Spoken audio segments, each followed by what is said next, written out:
This woman was abused by her SDA father in the worst possible way for years.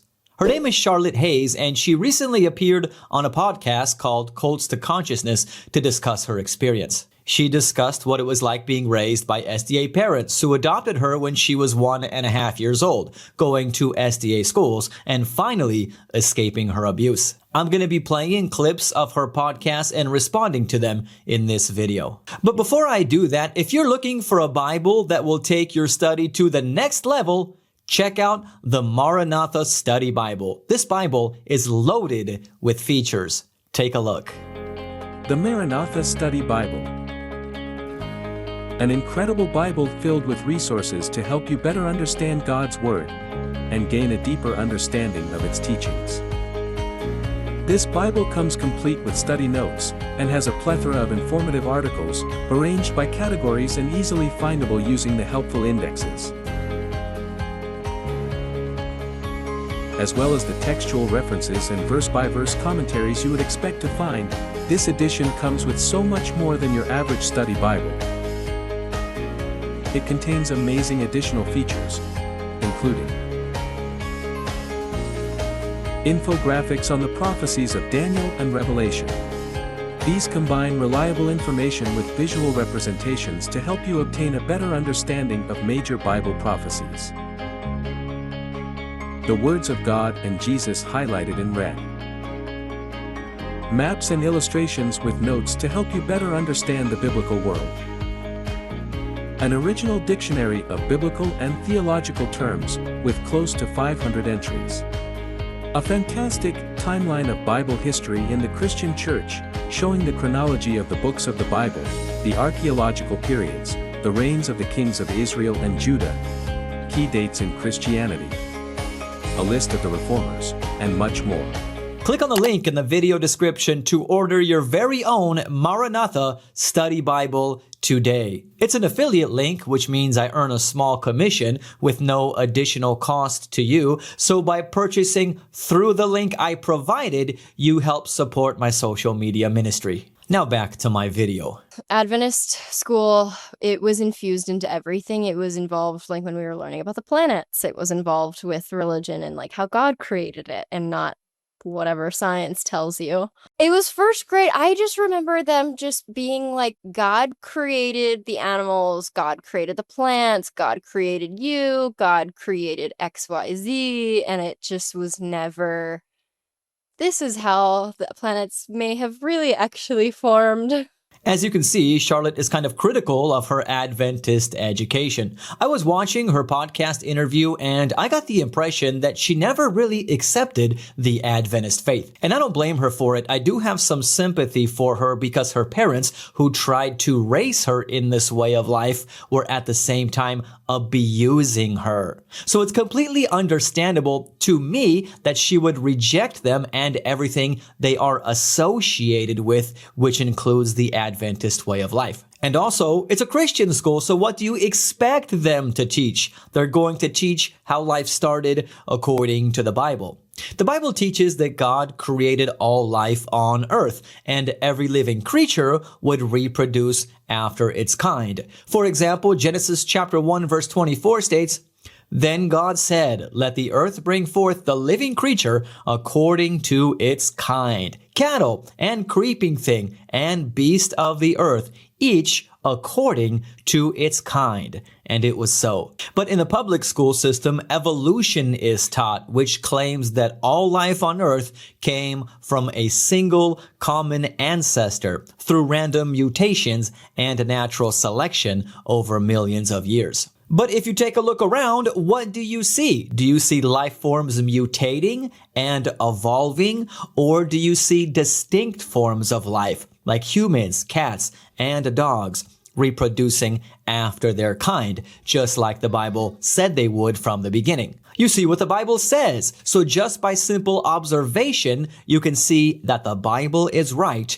and evolution is wrong. Sorry for veering off course a little bit here, but I gotta say something. I hate evolution. It undermines the very foundation of the Bible's teachings about creation, sin, and salvation. It's a truly demonic deception designed to make people doubt God's word and lose faith in their creator. And I don't think it's a coincidence that they teach this to young children in school. Young minds are very impressionable. My oldest daughter, who is 11, is being taught this in school right now because she goes to a public school, which is a Catholic school, but that's a discussion for another time. And we've already had a few conversations about this, and fortunately, I've been able to fortify her mind with the truth enough so that she doesn't fall for this lie. We didn't come from monkeys with no purpose in life. We were created in the image of an all-powerful God who loves us and has a plan for our lives. So let's talk about your family unit in the sense of what you were expected to do. Like how strict were they as a household within the religious context? Extremely strict, I would say. I wasn't allowed, with the Adventists, there's the sundown to sundown rule. So it's Friday night, which is Vespers, into Saturday night for the Sabbath. So that's like God's time. And so sundown to sundown, nobody was allowed to really be on their phones. TV wasn't really an option unless it was like Narnia, because that was somehow, it is slightly religious. The undertones are religious. Even when I was older, like I wasn't able to do any of the high school football games or any of the dances. So like prom, homecoming, banquet, wasn't able to do any of those because they always landed on a Friday night or a Saturday. Same with some sports teams. Couldn't do swim team because most meets are on Saturday. So a lot of those things I was restricted in what I could and couldn't do. That's kind of funny because one of the few things I allow my kids to watch on the Sabbath is Narnia as well. My oldest two daughters aren't into it so much anymore because they've seen all of the movies, but my youngest still likes it. I also allow them to watch videos that have something to do with biblical or nature themes, but I would rather do something with them than have them sit in front of the TV all day. But like Charlotte, I also don't take my kids to places on the Sabbath that we might go to during the week, like the mall or the public pool or whatever. The Sabbath is meant to be different. It's a day devoted to God and family, to strengthen the bond between us. And if we treat it like any other day, it will lose its value. So instead of viewing the Sabbath as a restriction, look at it as a privilege. This day gives us the privilege of resting from our labors, going to church to assemble with like-minded believers, and doing things to strengthen our relationship with God and with each other. What would you say was the hardest part growing up in that world? The secrets. The secrets. Okay, spill the tea. What kind of secrets are we talking about? The church is very secretive. Like, you don't tell people unless you want them to know. And it also gossips. So, like, we have a thing in the Adventist Church called, like, Call to Prayer, or Garden of Prayer is another one, where it's, like, middle of the church sermon. They'll pause and they'll, like, get prayer requests from people in the church. And we will say what we need prayer for, but I would just say that's Adventist gossip, where you get to hear what other people are going through and then you get to gossip about it. Or it's like, even if you know somebody is going through something, they'll spill it. Tell me more about these secrets. I was waiting for the juicy part, but she never delivered. And in terms of gossip, yeah, that happens sometimes. That happens everywhere. Unfortunately, that happens in God's church too. But I haven't seen prayer used as an excuse to gossip myself. We have prayer time during service in my church, just like Charlotte did in hers, but I don't remember ever seeing that as an occasion to gossip in the church that I go to, at least. Most of the gossip I have heard was just during casual conversation with Adventist women. All right, men do it too sometimes, but women's gossip is more refined. They're better at it. They got it down to a science. And this is not with everybody, and it doesn't happen all the time. And I'm not saying that I'm totally innocent either, but it happens, and it's shameful. I may have said too much. Let's change the subject. What was it like in your family? We did not eat meat because I was adopted, and a lot of the things that happened to me growing up, they kept me strictly raw vegan. And everyone else in my house could eat as normal. I What? could eat other things like when I was like out with extended family members. So it's like if I was out with family members, I could have some more of those normal foods, but I was never allowed to say that at home, behind closed doors, it was raw vegan only. Was that for religious reasons? I control, maybe. The SDA Church does promote a plant-based diet. It's not required, and you won't be disfellowshipped for not eating a plant-based diet, but that's what God designed us to eat, and we see that even after God created man in the book of Genesis. God said in Genesis chapter 1, verse 29, "See, I have given you every herb that yields seed, which is on the face of all the earth, and every tree whose fruit yields seed. To you it shall be for food." So we were designed to eat plant food. Man was not designed to eat meat, even though God allowed the consumption of clean meat in the Bible. You can get away with it, but it's not ideal when it comes to your health and spirituality. But what I've never seen the Adventist Church do is promote a raw vegan diet, at least not in the long term. This may have some detoxing benefits if you do it for the short term, but in the long term, you can become nutritionally deficient. So I already see that Charlotte's parents were taking things to extremes, especially if they required her to follow such a strict diet while not adhering to it themselves. That's a red flag and seems hypocritical and narcissistic, if you ask me. So did you feel like you were getting enough nutrition? I did not. A lot of people even express that. So like teachers growing up would make remarks to them or to me. Classmates would say something to me for being too small. At the end of the day, that was my former mother's doing, and that is what she wanted. She wanted to hear those comments of me being small. She wanted me to be like deathly thin. Why do you think that is? More control.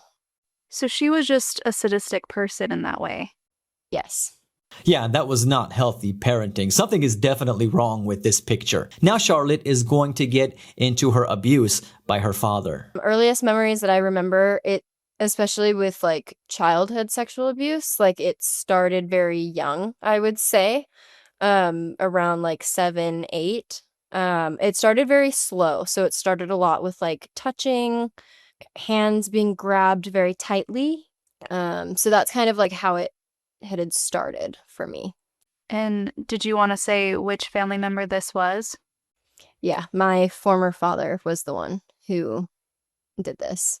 I'm so sorry. That's so awful, especially when you purposely bring a child into your life through adoption, a helpless child who just needs a home, and then you exploit them. It really just makes me sick that there are people out there who would do something like that. I personally believe they adopted me just for it to look good, because in the Adventist world, they want you to be perfect. They want you to look good. They want to hold you up on a pedestal. And so the adoption and like the miracle of adoption is very much that narrative, which fits for the Adventist Church very well. So I think I was adopted just to look good for their family photos.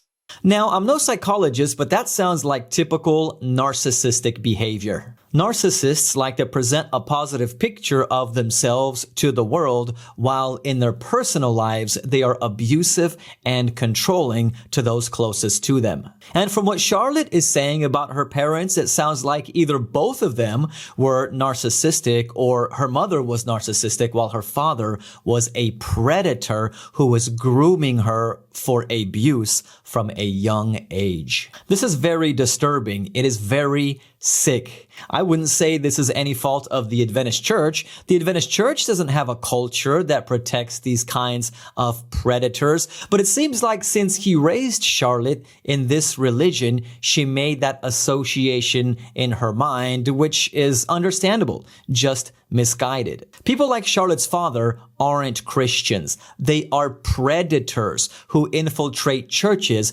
for their own twisted ends. And Jesus strongly condemned them. In Matthew chapter 18, verse 6, he said, But whoso shall offend one of these little ones which believe in me, it were better for him that a millstone were hanged about his neck and that he were drowned in the depth of the sea. Did your former mother know about the sexual abuse? Yes. So I would say like rape started a bit older, but she was aware of it. There were times where she would watch in the doorway. What? Or she would, after my former father was finished, she would take me to the bathroom and watch me shower with a clear shower curtain. That's disgusting. She is just as guilty as he is for letting that happen. How did you feel as a child knowing that both of your parents, both of your caregivers were completely failing you? Did you have any adult around you who you felt like you could confide in and talk to about this? At the time, I didn't know it was wrong.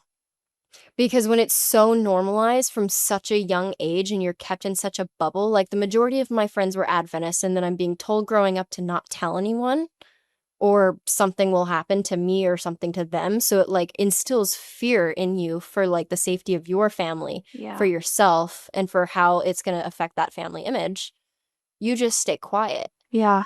And at that age, like, because it had happened for so long, the leap from just like touching and grabbing to full-fledged rape wasn't really much of a jump at all. Yeah, she was conditioned and groomed to accept this. Her father was a master manipulator. I can see how that would make sense in your head as a child when both parents are, no one's trying to stop it. No one's having this conversation with you.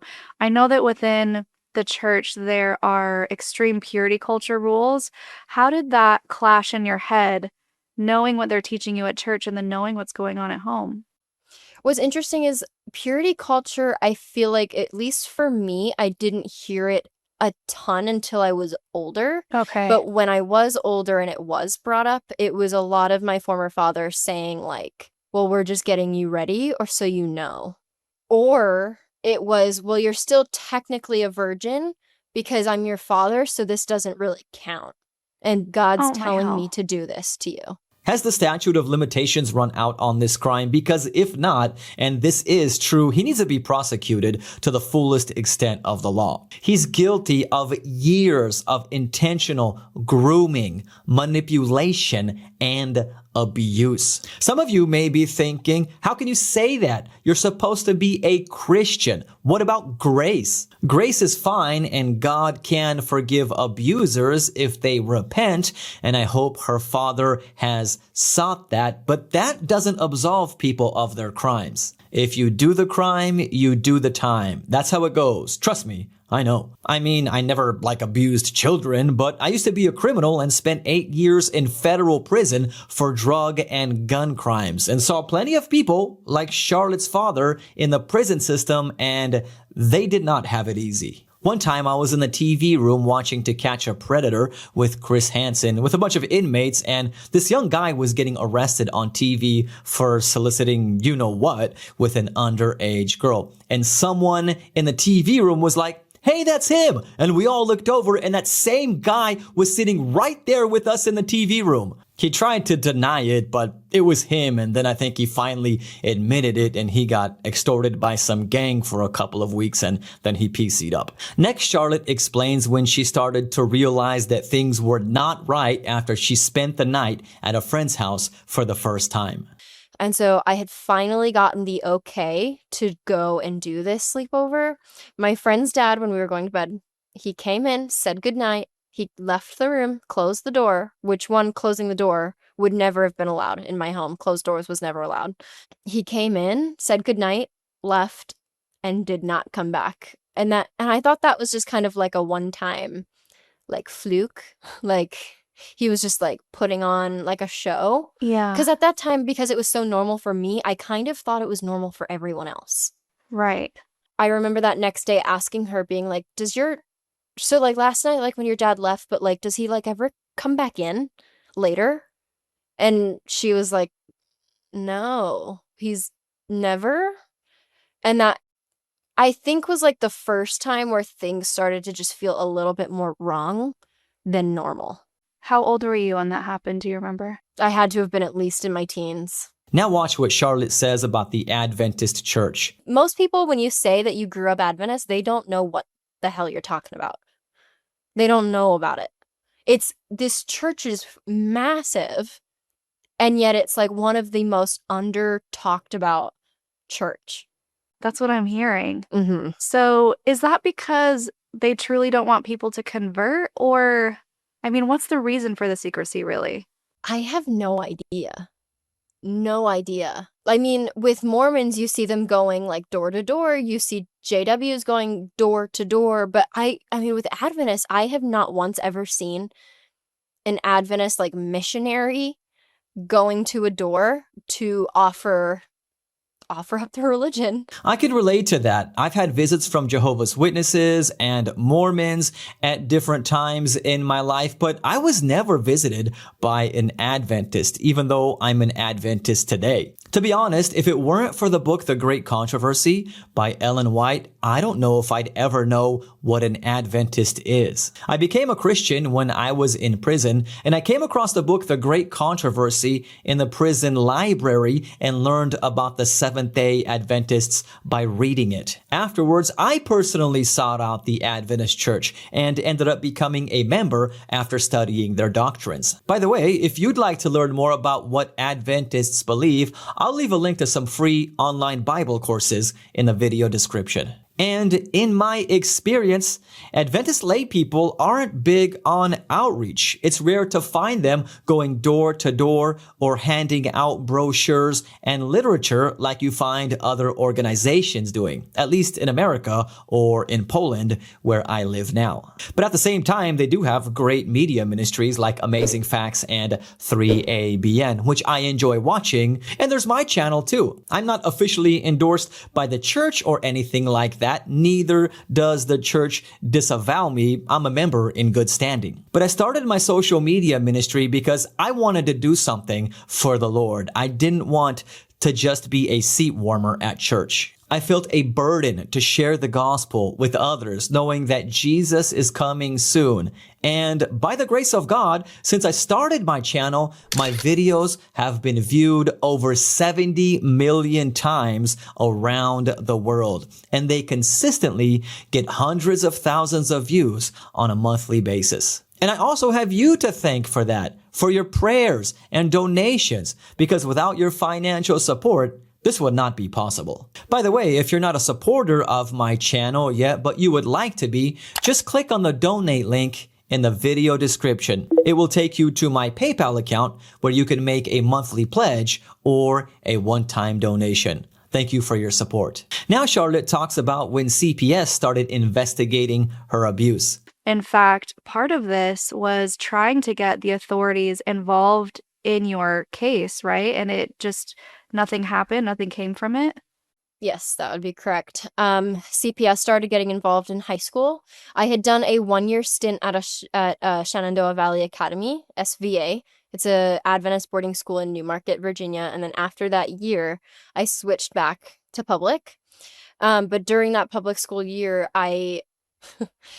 the teachers started noticing marks on my body. They had seen carpet burns on the back of my arms from being dragged on a carpet. Oh my gosh. They had noticed, even my freshman year at the boarding school, like they had noticed I came to school with like a pretty good gash on the center of my forehead from being hit into the corner of a wall, but I had told them that I tripped and cornered my bunk bed.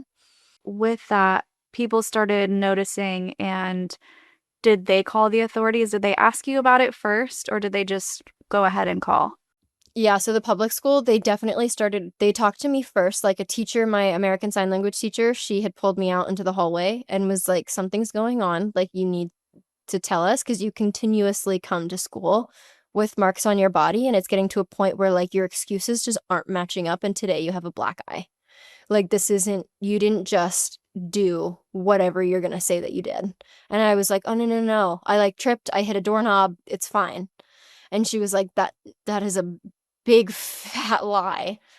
But at the same time, like they can only go off of what you're saying. They can't make assumptions, but they can report. And because of it, like they still did report to CPS.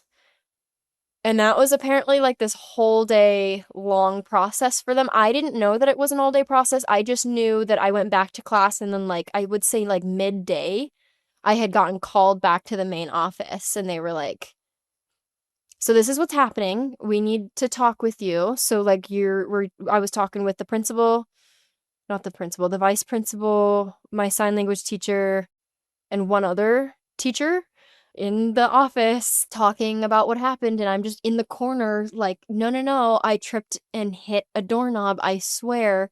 Because I had been so conditioned over years to not ever tell anyone what was going on. And the fear for my life at that moment, if I told, it was gonna be bad if I did. Did they ever come to your house and talk to your former parents? They did, mainly because of one statement that I had made when I was talking with the sign language teacher. There was at one point where she was really just honing in and was not giving me a break from saying that it was just a doorknob. I was like, what you think happened is probably true. Like, I didn't want to say, yes, I'm being hit at home, I'm being raped at home. I didn't want to say anything. But I figured that if I phrased it just enough, that would give them something to work on, and that is what launched the CPS investigation. I mean, I'm even afraid to ask this. Did that make it worse at home? Once I made that statement to my sign language teacher and went to the vice principal's office and was like talking with them, I was backpedaling because I knew that like once CPS got involved, it was going to be rough for me at home. So I immediately was like taking it back, and I'm like, no, I didn't mean that. What I meant to say was I tripped and hit a doorknob. And they were like, well, we know that's not true, but also we can't do much with you not saying anything. And so they had launched the CPS investigation, but I still had to go home with my father. So they had called and picked to have him pick me up. Oh my gosh. And this was the last day before winter break.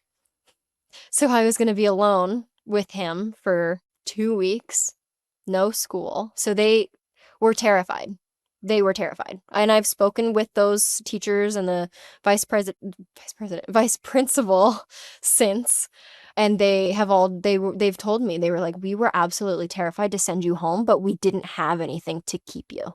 So it's not like people didn't try to help Charlotte. It doesn't seem like anybody was intentionally turning a blind eye to her abuse. But like she said, they could only go off what she told them. And I'm sure if she was more forthcoming, things would have been different. Next, Charlotte talks about when she started realizing that she had same-sex attraction. On top of all of this, something that we haven't touched on yet that I do feel like is an important part of your story is within purity culture, you're learning about abstinence, whatever, man and woman should only lie together. Meanwhile, you're having these realizations that you are attracted to women. So can we talk about that a little bit? Yeah, absolutely. What do you want to know? I get so clammy. You're fine. So at what age did you recognize that you weren't attracted to men? Meanwhile, you're getting this very strong messaging from the church about how you are expected to act when you get older. Yeah, my former mother would watch Grey's Anatomy, it's still running. I was very young when I first saw clips of it. I would sneak into my parents' room and kind of hide a little bit behind the fireplace. I had a weird layout of a room, so I was safe on the other side of it. Very quietly, I would watch some Grey's while she was watching it. And so Grey's Anatomy is the first time that I even saw a woman with another woman as a relationship. So Callie and Arizona in Grey's Anatomy, they were dating, they had a kid together. And that was the first realization. I didn't know what the word lesbian was. I didn't know what the word gay or queer was. I didn't know any of that. I just knew that what they had, I liked. And I wanted to see more of that. And that something in me felt right with that, if that makes sense. Yeah. And then didn't you have situations with your former mother of her expressly saying that this is wrong? Mm-hmm. Yes. We would, even in public, like we would go to like Walmart for getting groceries. There was a lesbian couple in the aisles getting their own thing, doing their own thing, not minding anyone else. And she would look at me and she would be like, what they're doing is wrong. They're going to go to hell. They're never going to be saved. That is an abomination. right there. And I want you to have nothing to ever to do with that. Don't have friends like that. Don't involve yourself with that ever. So she grabbed my hand very tightly and we walked and went to a different aisle. Did you know at this point that you had those feelings? Yes.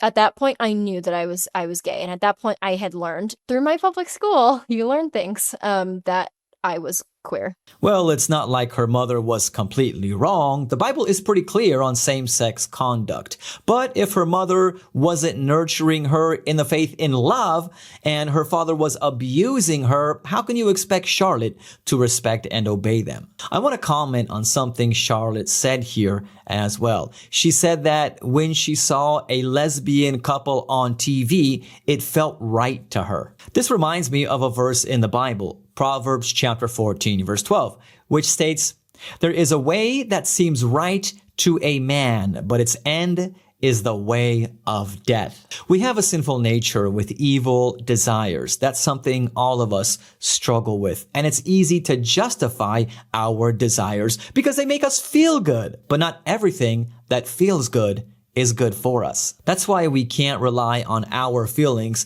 to tell us what's right or wrong. We need to rely on God's word. The Bible shows us what true love and righteousness look like, even when it goes against our desires. Desires that conflict with the word of God are temptations. Sometimes people experience these temptations and think, this must mean I'm gay or lesbian or whatever. But that's not the case. Your urges don't define you. Your actions do. So recognize those urges as temptations and resist them by the power of God. What did that do to your mental state, knowing that just in another way, in another roundabout way, or direct way, not roundabout way, that you were not what they wanted you to be, which could also put you in a further dangerous situation?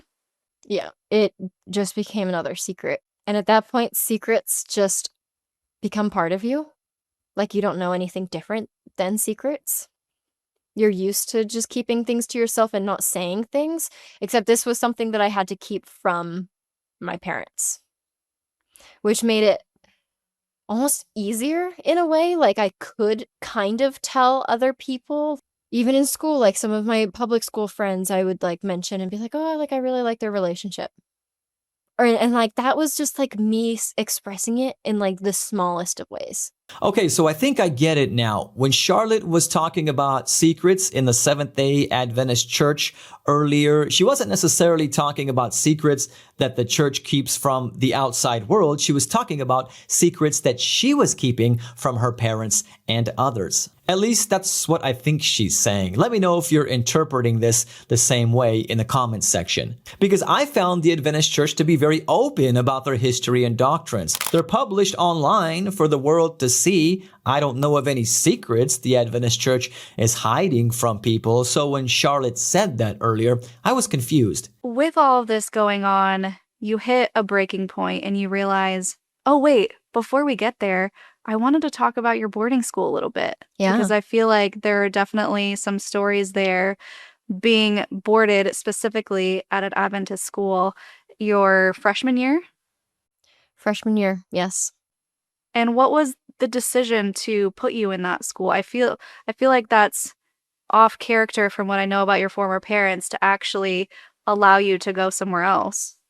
Yeah, it was definitely off their usual, for sure. They sent me and let me go. I want to say let me, because they sent my brother, but they let me go.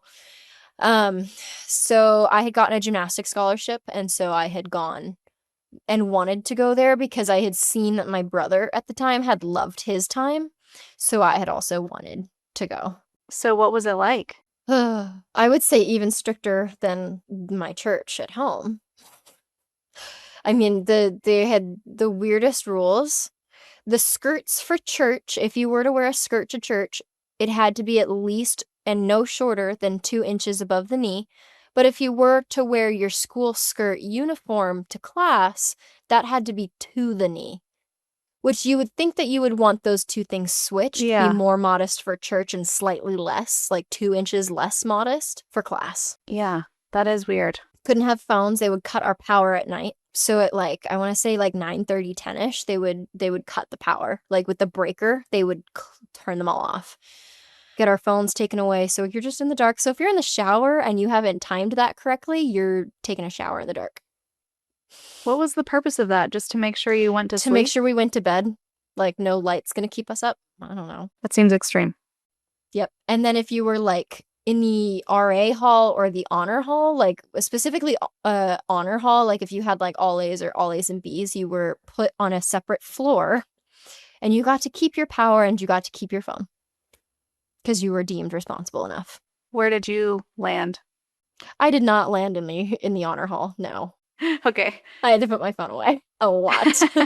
Those rules don't seem that bad to me. Having standards of modesty and limiting smartphone use, I think those are actually good ideas. I recently bought my oldest daughters their own smartphone, and I can tell you if I don't limit their use, they would just be on their phones all the time. So that's a challenge, not only for my children, but also for adults. It's a challenge for me sometimes. And so far, the things that Charlotte says she experienced in the Adventist school system don't seem that bad at all. They actually seem pretty responsible. Charlotte also describes a foot washing ritual she was forced to do with an older man. There was a story in the Bible where Jesus washed a woman's feet.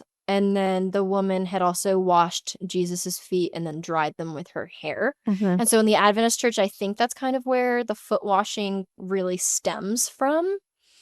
They didn't have enough people, it was for Vespers. It was a Friday night. And so we had gone to the school's church to do like the communion and to do the foot washing. And there weren't enough classmates for everybody to do it with me. So they had invited some families that were Adventist in the local community because Newmarket is a tiny little town and the majority of that town is Adventist. And so they had some of them come over. Fortunately, nobody was my same gender or age, and so they didn't want that. So I got paired with like a 60-year-old man and had to wash his feet, and I felt very uncomfortable by that request. And so I went to my dean and I was like, I'm not washing a 60-year-old man's feet. It's inappropriate. I don't feel comfortable. And she was pretty much like, well, you can either do it or go back to your dorm and get a suspension. I took the suspension because I was not washing some random guy's feet. I think Charlotte was right in this case. We do foot washing in our church during our communion service, and women are always paired with women and vice versa. Also, nobody is forced to take part. So if her school really did try to force her to do that, I think they were in the wrong. Hey, when Charlotte is right, she is right. I'm not trying to diminish the abuse that she experienced, and I may not agree with all of her statements about Adventism, but this case seems to be totally inappropriate. I had kind of reached a breaking point mental health-wise, and I was done. I just wanted everything to be done. I had tried telling teachers that clearly didn't work. CPS, that didn't work. I had told one of my pastors, she was a female pastor, which is very unheard of in the Adventist church, I know. I love her. She's great. She tried to reach out to CPS around that time, but apparently it was already an active investigation, so she couldn't add to the report. How does that make sense? Which is kind of weird. Like, you would think that more complaints on an open investigation would actually give the investigation more standing. Yeah. It doesn't. She could have reported it maybe like a month later when it was closed and have another investigation reopened. But at that time, it wasn't going to work. So props to her for actually trying to report it to authorities, because that is something that does not happen often within these cult site control groups. They try to handle it internally, but she was like, no, we need to go to the authorities with this. Yeah, and I know that, I don't know if this happened after me leaving or before, but I do know, I really think it was before, but she had spoken with not only CPS, but she had also spoken with the church conference to see how they could minimize my former father's roles in the church. He worked on the praise team, And so they tried to find, she even spoke with church legal to see what they could do, and there wasn't a whole lot of options unless like he had been like arrested or something. This is proof the Adventist Church tried to help her when she actually told somebody about her abuse. That's why I hate the thumbnail for this video. It says, Predator's Paradise, Seventh-day Adventism. It makes it sound like the Adventist Church was complicit in her abuse, when, if you watch Charlotte's interview, that's not what happened at all. Nobody in the Adventist Church tried to ignore her abuse or keep her quiet. Instead, when she finally told the pastor what was really going on, she reported it to CPS. If anything, it sounds like the church tried to help her, and CPS failed her. In another video, Charlotte explained that when she was 18 years old, she finally got the courage to run away from home and escape her abuse. I have no reason to doubt that Charlotte was abused by a predator who just happened to be a member of the Seventh-day Adventist Church. But you can't blame the entire religious organization for her abuse, especially when they didn't know he was a predator and that she was being abused. If those facts would have come to light sooner, I think that her situation would have been much different.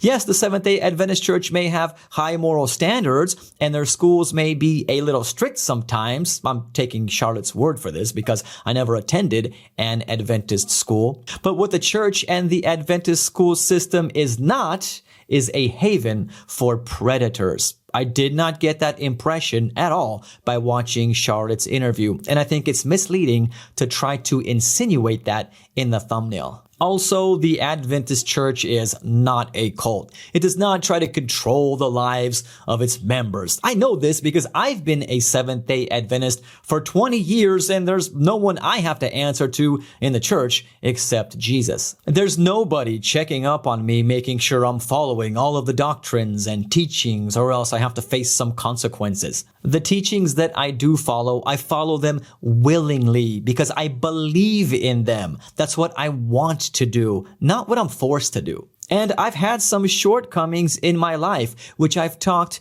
to members of my church about. And you know what happened? They were very gracious and understanding, and they offered to pray and help me instead of judging me. But you're just going to have to find out for yourself. If you want to know what the Adventist Church is really like, I challenge you to use Google Maps and find an Adventist church near you. Tell them Greg from Incredible Bible Revelations sent you. Then come back and leave a comment to let me know what your experience was like. I'll be looking forward to it. Click on the screen to check out some more of my videos. I have a lot of good Christian videos, which I'm sure you'll enjoy if you liked this one. Also, please like and share this video to help spread God's word. Thank you for watching, and God bless you.